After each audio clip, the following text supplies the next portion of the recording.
Enxergando a Verdade Bíblica, canal voltado para compreender a verdade da Palavra de Deus.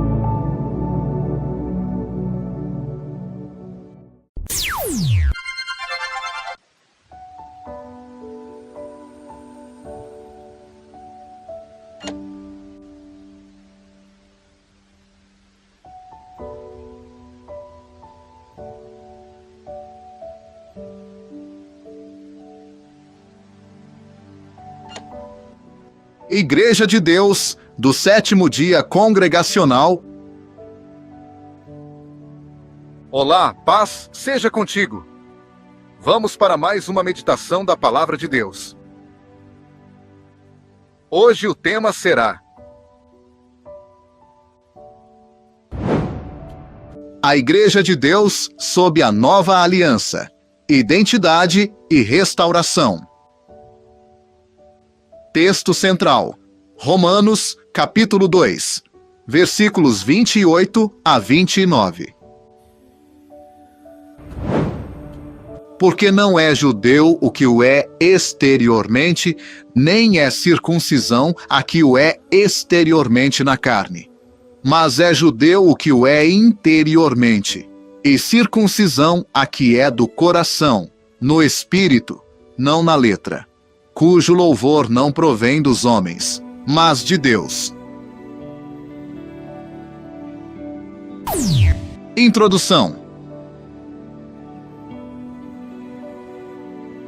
A raiz de onde fomos extraídos. Existe uma ideia bastante divulgada no meio cristão de que a igreja é um povo totalmente à parte e independente de Israel. Mas essa linha de pensamento não está correta. Essa mentalidade anti-judaica nasceu com a apostasia nos primeiros séculos, tentando afastar os irmãos dos mandamentos e das práticas ensinadas pelos apóstolos. A verdade expressa nas Escrituras é que a Igreja de Deus tem a sua nascente dentro do judaísmo, sendo a verdadeira Kehilat Elohim, a congregação de Deus, o judaísmo restaurado. Negar essa raiz significa estar cortado da árvore. É fundamental compreender que o plano original do Criador nunca mudou.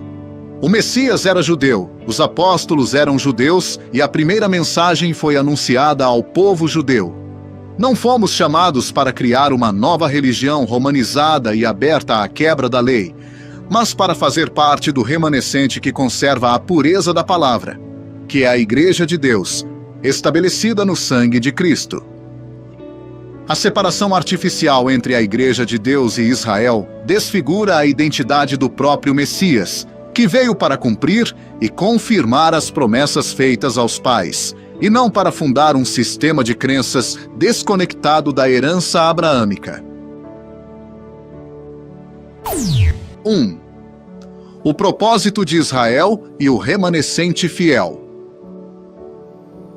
O Eterno separou a descendência de Abraão para ser uma nação santa e propagar o seu conhecimento na terra, um chamado que exigia a guarda estrita da sua aliança.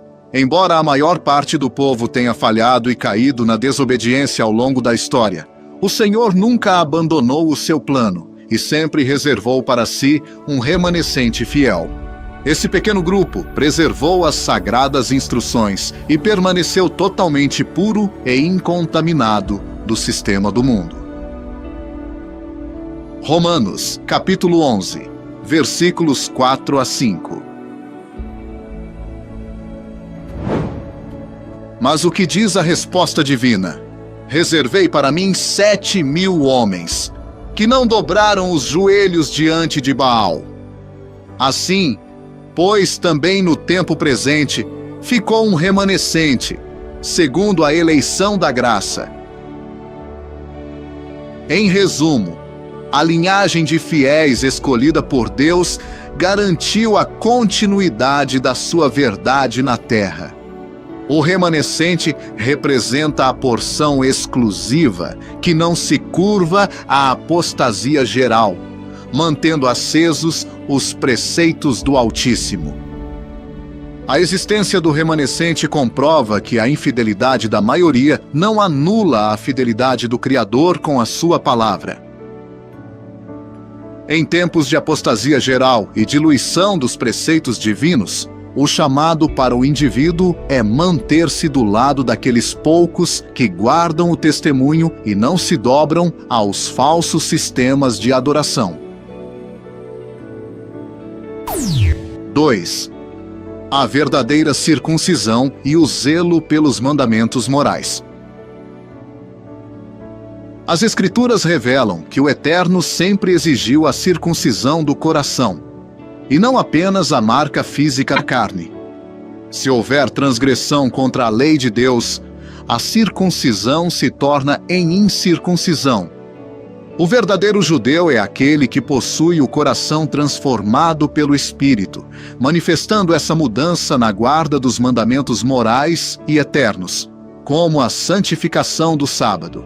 Esse zelo prático diferencia os mandamentos perpétuos das ordenanças temporais do templo que cessaram, protegendo o povo de Deus de repetir os erros do passado, como a profanação do sábado relatada em Neemias. Romanos, capítulo 2, versículo 25. Porque a circuncisão é, na verdade, proveitosa, se guardares a lei, mas, se tu és transgressor da lei, a tua circuncisão tem se tornado em incircuncisão. Romanos, capítulo 2, versículos 27 a 29. E a incircuncisão que por natureza o é, se cumpre a lei, julgará a ti que com letra, e a circuncisão és transgressor da lei? Porque não é judeu o que o é exteriormente, nem a circuncisão a que o é exteriormente na carne. Mas é judeu o que o é interiormente, e circuncisão a que é do coração, no espírito, não na letra, cujo louvor não provém dos homens, mas de Deus. Neemias, capítulo 13, versículos 17 a 18. Então contendi com os nobres de Judá e lhes disse: Que mal é esse que fazeis, profanando o dia de sábado? Porventura não fizeram vossos pais assim, e não trouxe nosso Deus todo este mal sobre nós e sobre esta cidade? Contudo, vós ainda aumentais a ira sobre Israel, profanando o sábado. Em resumo, a verdadeira circuncisão não reside na carne, mas na regeneração do Espírito operada por Deus. Essa transformação interna gera um compromisso indissolúvel com a obediência aos estatutos morais permanentes, como o sábado bíblico. Afastando-se dos erros cometidos no passado e das tradições litúrgicas do templo terrestre que cessaram, a congregação estabelece sua conduta na prática irretocável da retidão moral expressa na santa lei de Deus. A circuncisão interna no espírito remove a capa da rebeldia e capacita o homem a guardar zelosamente as leis morais e eternas, como o sábado. Essa transformação interior e o zelo prático pelos mandamentos formam a evidência viva de uma aliança legítima com o Criador, tratando de proteger a comunidade contra os desvios e o relativismo espiritual do mundo moderno. 3. A Igreja de Deus na Nova Aliança, nem judaizada e nem paganizada. A Igreja de Deus foi firmada e estabelecida sob os termos espirituais e superiores da Nova Aliança, selada pelo sangue do Messias. Essa posição espiritual confere a ela uma identidade única e equilibrada, que não se confunde com os extremos teológicos que surgiram ao longo da história. A verdadeira congregação não é judaizada, ou seja, ela não está sujeita às ordenanças temporais, rituais de sacrifícios, dízimos levíticos ou tradições rabínicas criadas por homens que anulam a eficácia da obra redentora. Paulo combateu fortemente esse erro ao mostrar que o retorno aos rudimentos da lei cerimonial anula a graça recebida. Gálatas, capítulo 5, versículos 1 a 4.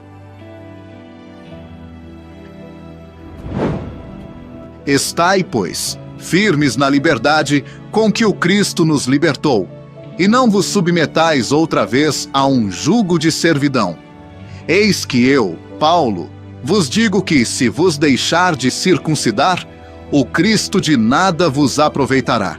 E outra vez protesto a todo o homem que se deixa circuncidar, que está obrigado a guardar toda a lei. Separados estais do Cristo, vós os que vos justificais pela lei. Da graça tendes caído. Gálatas, capítulos 2, versículo 16. Sabendo que o homem não é justificado pelas obras da lei, mas pela fé em Jesus Cristo, temos também crido em Jesus Cristo, para sermos justificados pela fé em Cristo, e não pelas obras da lei. Porquanto pelas obras da lei nenhuma carne será justificada. Ao mesmo tempo, a Igreja de Deus jamais pode ser paganizada. O afastamento das leis rituais não deu ao povo a liberdade de absorver os costumes dos gentios, as festividades pagãs introduzidas pelo sistema romano ou o desprezo pela lei moral do Criador. O Evangelho anunciado pelo Messias purificou a adoração de todas as fábulas humanas e heresias do mundo, estabelecendo uma comunidade santa que serve em novidade de espírito.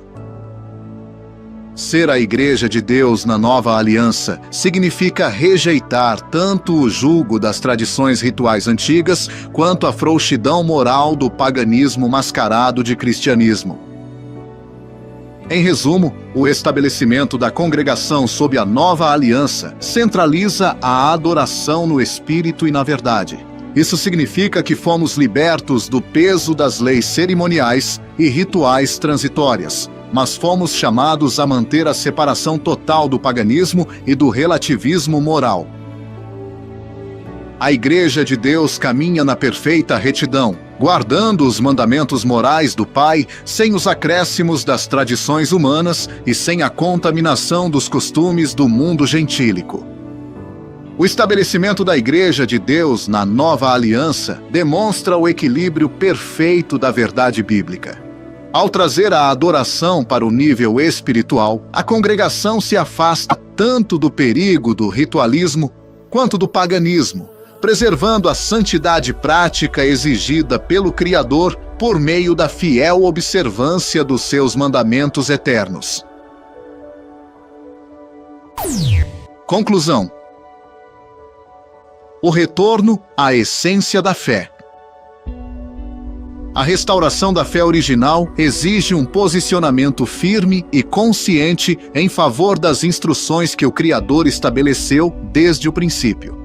Fazer parte da Kehilat Elohim não consiste em seguir tradições humanas mutáveis, mas em retornar à raiz santa de Israel, reconhecendo que a obra do Messias reconecta o homem com os mandamentos eternos da Torá.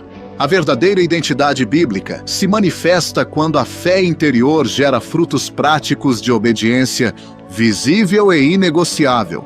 Por meio da genuína transformação promovida no espírito, as barreiras da exterioridade são superadas, dando lugar a uma vida de retidão. Guardar zelosamente os estatutos morais, como a santificação do sábado, e afastar-se do relativismo religioso são marcas essenciais daqueles que compõem o remanescente fiel, apto a andar na presença do Deus Altíssimo. Amém. Paz seja convosco.